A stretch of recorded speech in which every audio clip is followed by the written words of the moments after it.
When Russian tanks rolled into Ukraine in February 2022, it felt like a shocking start to a new brutal war. But the truth is, this wasn't the beginning. It was the boiling point of a conflict that's been simmering for decades, a story of shared history, broken promises, and competing ambitions.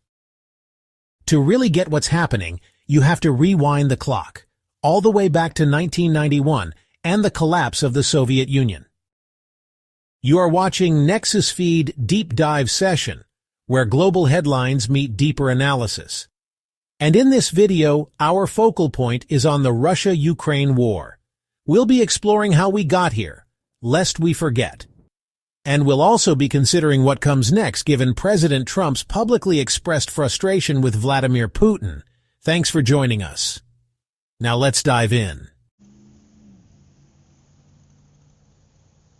So what's the deal with Ukraine and Russia? Their history is a tangled web going back 1,000 years to a state called the Kievan Rus, which, you guessed it, both countries claim as their ancestor. Fast forward through centuries of being ruled by different powers, and you get to the 20th century under the Soviet Union. This was a dark time for Ukraine. They suffered through horrific events, like the Volodymyr, a man-made famine in the 1930s that killed millions, and saw their language and culture suppressed. But when the USSR finally crumbled in 1991, Ukraine saw its chance. It declared independence, and in a landslide referendum, over 90% of Ukrainians voted yes to their own country. But there was a catch. Independence meant inheriting the world's third-largest nuclear arsenal, and that made a lot of people nervous. So, in a bid for peace and international respect, Ukraine made a deal. This deal was the 1994 Budapest Memorandum. In it, Ukraine agreed to give up its nukes. In return, Russia, the United States, and the United Kingdom promised to respect Ukraine's sovereignty and its borders. They essentially said, "You give up your ultimate weapon, and we'll guarantee your safety." For Ukraine, this was supposed to be their security blanket. That's why, when Russia invaded Crimea in 2014, it felt like more than just an attack. To Ukrainians, it felt like a profound betrayal. The very country that promised to protect them had shattered its word. That broken promise in 2014 didn't come out of nowhere, though. The years leading up to it were a constant tug-of-war for Ukraine, caught between East and West. For years, Ukraine tried to play a careful balancing act. On one side, you had Russia, which always saw Ukraine as part of its sphere of influence, basically its backyard. Moscow has often questioned whether Ukraine is a real country at all and wanted to pull it into its own economic bloc to rival the European Union. On the other side, you had the pull of the West, with the promise of eventually joining the European Union and NATO. This tension hit a boiling point after the 2004 Orange Revolution, which brought pro-Western leaders to power in Kiev and seriously rattled the Kremlin. And that tension finally snapped in late 2013. President Viktor Yanukovych, who was friendly with Moscow, suddenly backed out of a major trade deal with the European Union, reportedly under heavy pressure from Russia. For many Ukrainians, that was the last straw. This decision kicked off massive protests across the country, which became known as the Euromaidan. People flooded the streets, demanding a future closer to Europe and an end to government corruption. The protests grew in size and intensity, and by February 2014, Yanukovych was forced to flee the country. Seeing the chaos in Kiev, Russia made its move. Russian special forces, the infamous little green men with no insignia, appeared in Crimea. They quickly seized control, and after a hasty and internationally condemned referendum, Russia officially annexed the peninsula. Shortly after, a new conflict erupted. Pro-Russian separatists, armed and funded by Moscow, took over parts of the Donbas region in eastern Ukraine. So, by mid-2014, the lines were drawn. Crimea was gone, and a grinding war had started in the east. This changed everything. Taking Crimea wasn't just about grabbing land for Russia. It was a huge strategic win that shifted the balance of power in the Black Sea. The West hit back with sanctions, but they weren't enough to deter Moscow. In the Donbas, the fighting turned into a brutal long-term war. The separatists declared their own people's republics in Donetsk and Luhansk. Peace deals, like the Minsk agreements, were signed, but the fighting never really stopped. For 8 years, this simmering war killed thousands of people and displaced over 1 million more.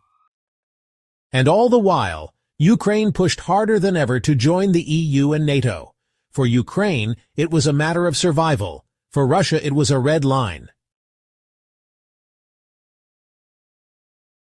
From the Kremlin's perspective, NATO's expansion eastward felt like a deliberate encirclement. Putin repeatedly warned that a Ukraine aligned with the West was, in his view, a direct threat to Russia's security. He framed it as a challenge that had to be met, using political pressure, economic leverage, and eventually military force to try and pull Ukraine back into its orbit. The failure to do that peacefully led to a much more drastic approach.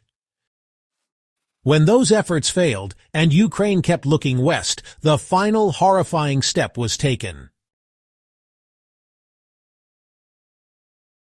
On February 24, 2022, Russia launched its all-out invasion. Putin claimed it was for security reasons and to protect Russian speakers, but the world saw it as a war of aggression.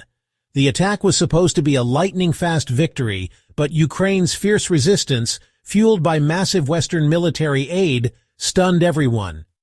The conflict exploded into the largest and most destructive war in Europe since World War II, causing a humanitarian catastrophe and a complete breakdown in relations between Russia and the West. So, when you look at the whole picture, the 2022 invasion wasn't a random act. It was the result of a perfect storm of factors that had been brewing for decades. As of mid-2025, the war has devolved into a brutal grind. The front line, stretching over 1,000 kilometers, sees intense daily fighting. Russia has made some advances, particularly in the Donetsk region, but at a staggering human cost, with casualties on track to exceed 1 million. Ukraine in turn has launched its own incursions into Russian territory, notably in the Kursk region. Meanwhile, Russia has intensified its air campaign, launching massive drone and missile attacks that increasingly appear to target civilians. The international landscape has also shifted. While European nations, especially the United Kingdom and Nordic countries, have significantly increased their aid to Ukraine, a major variable has been the United States under Donald Trump. After campaigning on a promise to end the war in 24 hours, Trump's approach has been a roller coaster. He initially berated Ukrainian President Volodymyr Zelensky in a March 2025 Oval Office meeting, at one point mimicking him and accusing him of disrespect. The tense exchange even led to the cancellation of the rest of Zelensky's visit. This followed a period where Trump's administration pushed for a peace deal, suggesting Ukraine might need to make territorial concessions. However, after his diplomatic efforts failed to yield a quick victory, and with Putin continuing the onslaught, Trump's tone changed dramatically. He began to express intense frustration, stating he was tired of Putin's meaningless bullshit and acknowledging that his initial attempts to end the war had been tougher than expected. This frustration appears to have boxed Trump into a corner. His initial strategy of appeasement failed to deliver on his key campaign promise, forcing a pivot in his approach. So, what does this mean for the future of the war?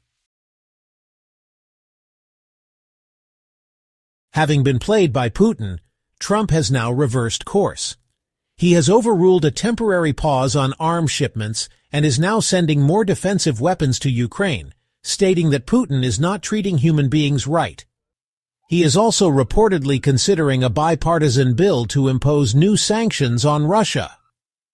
This whiplash from appeasement to a more hardline stance is driven by a desire to reassert American strength and not appear to have been outmaneuvered.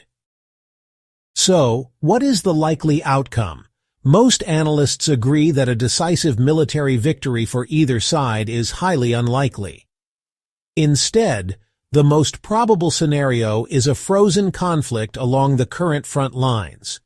A potential deal brokered by the Trump administration could involve a ceasefire, leaving Russia in control of the roughly one-fifth of Ukrainian territory it currently occupies. In this scenario, Ukraine's NATO membership would likely be taken off the table, at least for the foreseeable future, as a concession to Russia.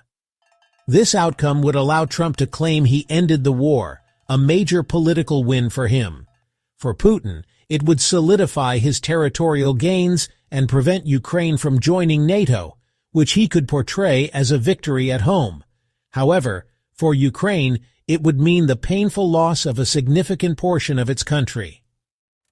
Such a frozen peace would be incredibly fragile, with the constant risk of reigniting, much like the years following the 2014 Minsk agreements. The war in Ukraine is the product of several tangled issues colliding at once. First, you have the deep, complicated history between two nations that can't agree on their shared past or separate identities.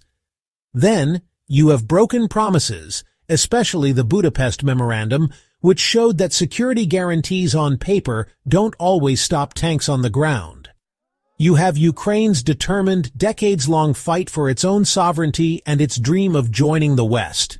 And finally, you have the bigger geopolitical chess match between Russia and Western institutions, now further complicated by the unpredictable Trump factor. His shifting policies, driven by a transactional worldview, have added another layer of uncertainty to an already volatile conflict. All of these things have come together to create the devastating war we see today. The path forward is unlikely to be a clear victory for either side, but rather a murky, negotiated settlement that could leave the conflict frozen, but not truly resolved, reshaping our world for years to come. If you found this breakdown insightful, make sure to like and share the video. Subscribe to Nexus-Feed for more deep dives into the stories behind the headlines in global power and politics. Subscribing also helps us grow as a new YouTube channel. Thank you. And let us know your thoughts in the comments section. What do you think is the most critical factor that will determine the outcome of this war? Until our next one, stay curious, stay critical, and keep safe.